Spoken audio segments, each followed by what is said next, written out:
الحمدللہ رب العالمین الصلاۃ والسلام علی اشرف الانبیاء والمرسلین رب اشرح لی صدری ویسر لی امری واحلل عقدۃ من لسانی یفقهوا قولی اللهم فقهنا فی الدین اللهم فقهنا لما تحب وترضى۔ سورہ مائدہ چھٹا پارہ۔ مائدہ کا لفظی معنی ہے دسترخوان۔ اس سورت کی ایک آیت میں آئے گا، سورہ مائدہ کا لفظ آئے گا کیونکہ اس میں بہت سے کھانے پینے کی چیزوں کی حلت و حرمت بیان ہوئی ہے، لہذا اس کا نام ہے مائدہ یعنی دسترخوان۔ یہ مدنی صورت ہے اور کہتے ہیں کہ کچھ مکی بھی ہے۔ 16 رکوع ہے اور 120 آیات ہیں اور 12,464 حروف ہے۔ اور یہ قرآن پاک کی سب واحد صورت ہے کہ پورے قرآن میں اللہ سبحانہ وتعالیٰ نے جو یا ایھا الذین آمنو 88 آیات میں آیا ہے۔ ٹوٹل قرآن کی پوری صورتوں میں، تمام صورتوں میں سے 88 بار یا ایھا الذین آمنو آیا ہے، جس میں سے سب سے زیادہ سورہ مائدہ میں یہ ورڈ آیا ہے یا ایھا الذین آمنو۔ کتنی بار؟ 16 ٹائم۔ 88 میں سے 16 ٹائم صرف اس سورہ میں آیا ہے، یعنی سب سے زیادہ اس میں یہ ورڈ یوز کیا گیا ہے یا ایھا الذین آمنو۔ بہت ساری فضیلت ہے اس میں کہ اس کا کچھ حصہ مکہ میں اترا حجۃ الوداع کے موقع پر، جب آپ صلی اللہ علیہ وسلم حج کے لیے گئے تھے، جیسے الیوم اکملت لکم دینکم، وہاں پر اتری ہے۔ سورہ فتح کے بعد یہ نازل ہوئی ہے۔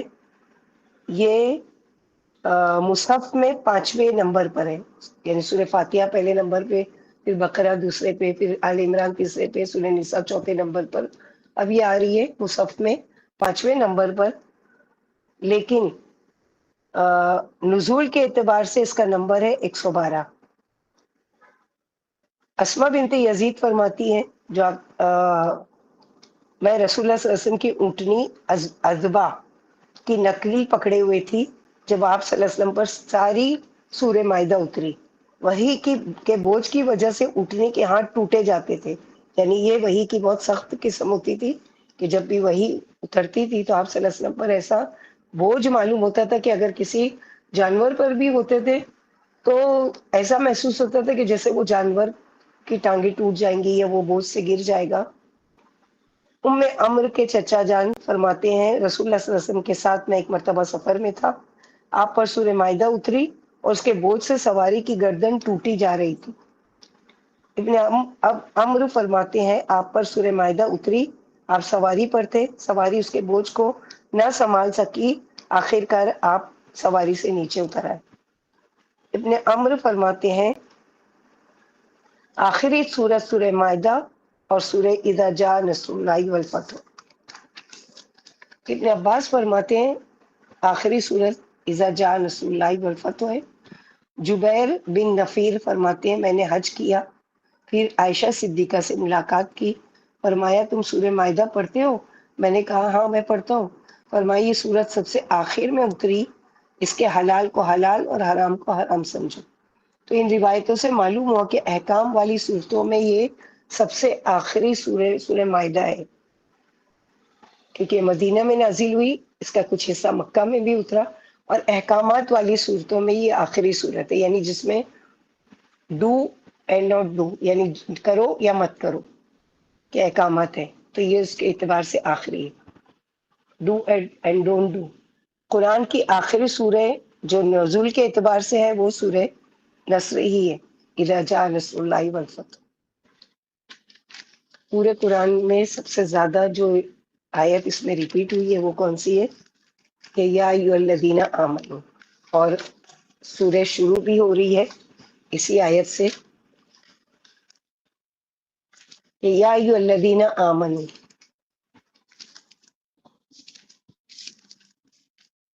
اے لوگو جو ایمان لائے ہو، اوفو بالعقود، اے لوگو جو ایمان لائے ہو پورا کرو بندشوں کو، عہدوں کو، انسان کو۔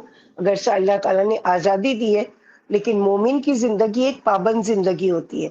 انسان آزاد ہے، جو چاہے کر سکتا ہے، اس کے باوجود مومن اپنے رب کی بڑائی کا اعتراف کرتے ہوئے اپنے آپ کو اس کے احکامات کا پابند کر لیتا ہے، یا اسی پابندی کو برقرار رکھنے کا حکم دیا جا رہا ہے کہ تم نے وعدہ کیا ہے اللہ تعالیٰ سے اپنی جو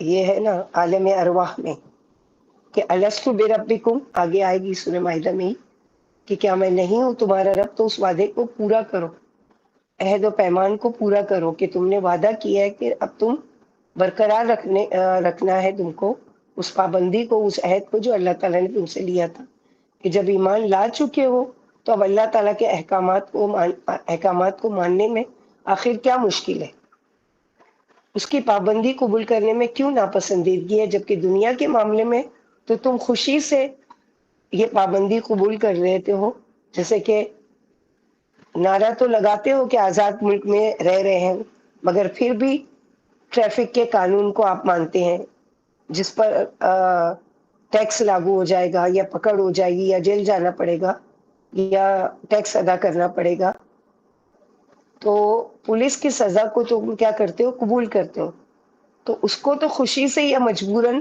تم قبول کر بھی لیتے ہو، عمل بھی کر لیتے ہو، یعنی ٹریفک کا قانون ہے تو سگنل پر رک جانا ہے، کیمرہ لگا ہوا ہے نہیں تو نوٹ کیا جائے گا اور پھر بعد میں پینلٹی لگائی جائے گی، تو اس کو تو تم بڑے اس سے ڈر کر یا شوق سے یا جیسے بھی قبول کر لیتے ہو اور عمل بھی کر لیتے ہو، تو اللہ کے قوانین جو سراسر حکمت اور فائدے سے پر ہے، ماننے میں آخر کیا قباحت ہے، یعنی پھر اللہ کے احکامات، اللہ تعالیٰ نے ایسا تو نہیں کوئی احکامات دیے کہ جو تمہاری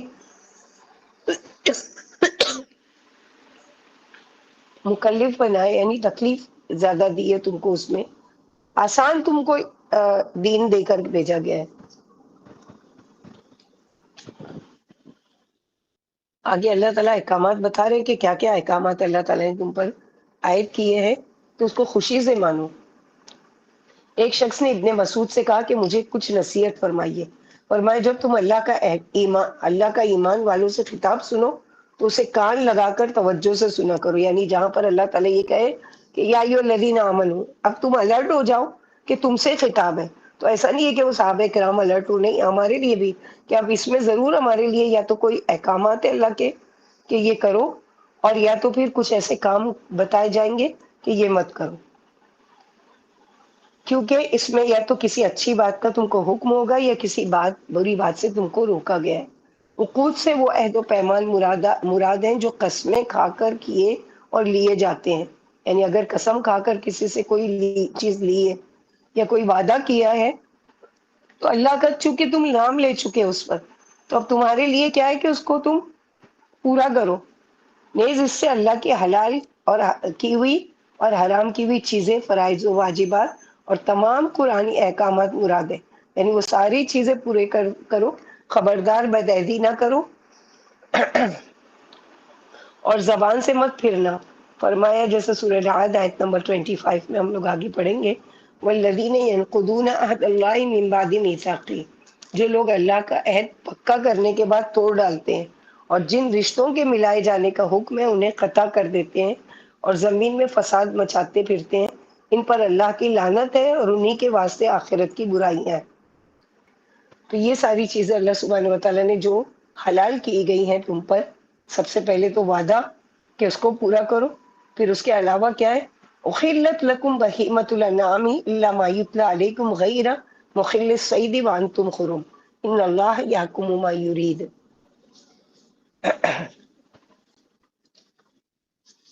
تو معاہدہ دو طرح کا ہوتا ہے، عہد دو طرح کا ہوتا ہے، ایک بندوں کا اللہ کے ساتھ اور ایک بندوں کا بندوں کے ساتھ۔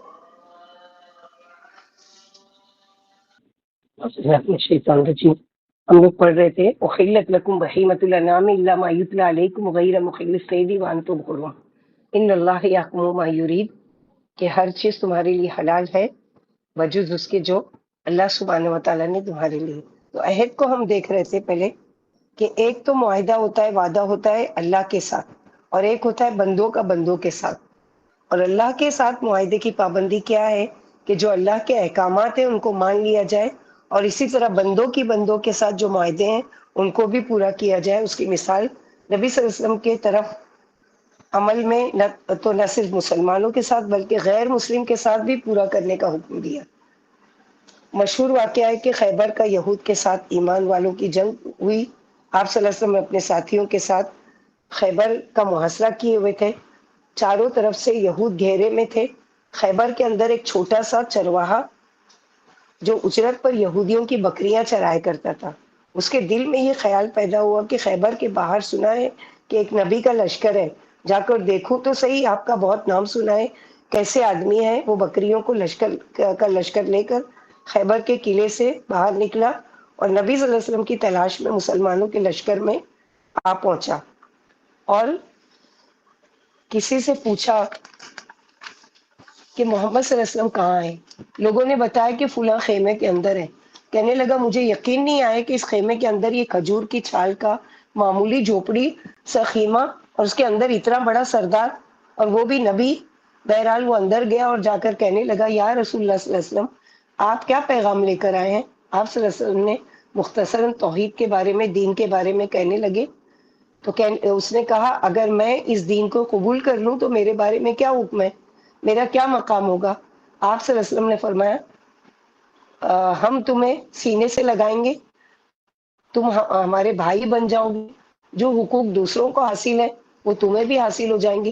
کہنے لگا مجھ سے ایسی باتیں کرتے ہیں، کیا مذاق کرتے ہیں؟ میں ایک معمولی چرواہا، کالا بجنگ اور سیاہ فام، میرے بدن سے بو اٹھ رہی ہے، اس حالت میں آپ مجھے گلے لگائیں گے؟ یہاں تو مجھے دھتکار دیا جاتا ہے، مجھ سے ذلت آمیز سلوک کیا جاتا ہے، آپ مجھے سینے سے لگائیں گے؟ تو کیوں؟ آپ صلی اللہ علیہ وسلم نے فرمایا اللہ کی مخلوق اللہ کی نظر میں سب برابر ہے۔ کہا اگر میں مسلمان ہو جاؤں تو میرا کیا انجام ہوگا؟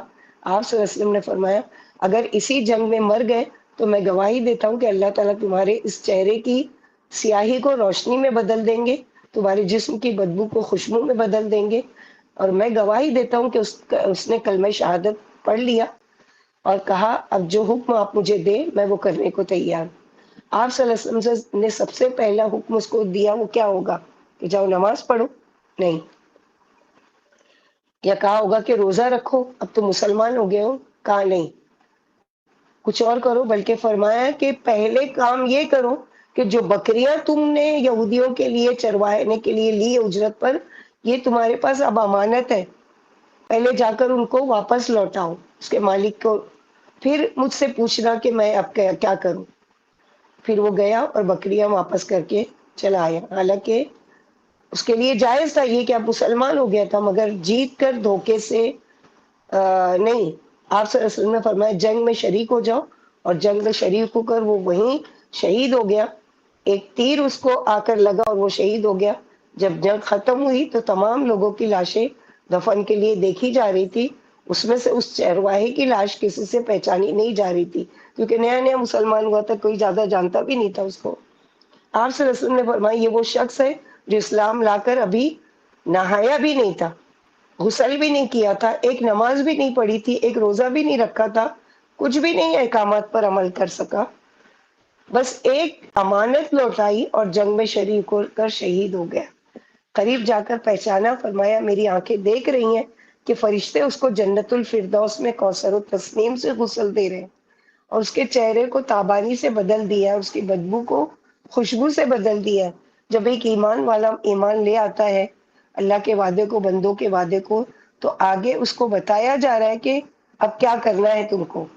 سب سے پہلے تو تم ایمان لاؤ، ایمان لے آئے ہو تو اب تمہارے اوپر کچھ پابندی ہوگی، کچھ احکامات ہوں گے، جیسے کہ کوئی اسکول کا اسٹوڈنٹ ہے، جب تک وہ ایڈمیشن نہیں لیتا ہے تو اسکول کے رولز اینڈ ریگولیشن فالو کرنا اس کے لیے ضروری نہیں ہے، لیکن اب وہ اسکول میں ایڈمیشن لے چکا ہے تو اب اس کو کیا ہے، ٹائم پر آنا ہے، جو یونیفارم اسکول والے اس کو بولیں گے وہ پہننا ہے، جو سبجیکٹس پڑھائی جائیں گے اس کی بکس لانا ہے، پابندی سے آنا ہے، صاف ستھرے آنے، بہت سارے رولز ریگولیشن ہوتے ہیں۔ تو یہاں پر بھی اے ایمان والا ایمان لے آئے ہو، پیمان کو پورا کرو، اب تمہارے لیے کیا ہے آگے کہ اللہ سبحانہ و تعالیٰ تمہارے لیے احلت لکم بہیمۃ الانعام، حلال کیے گئے تمہارے لیے چار پائے چرنے والے جانور، وہ جانور جو بول نہ سکتے ہیں، یعنی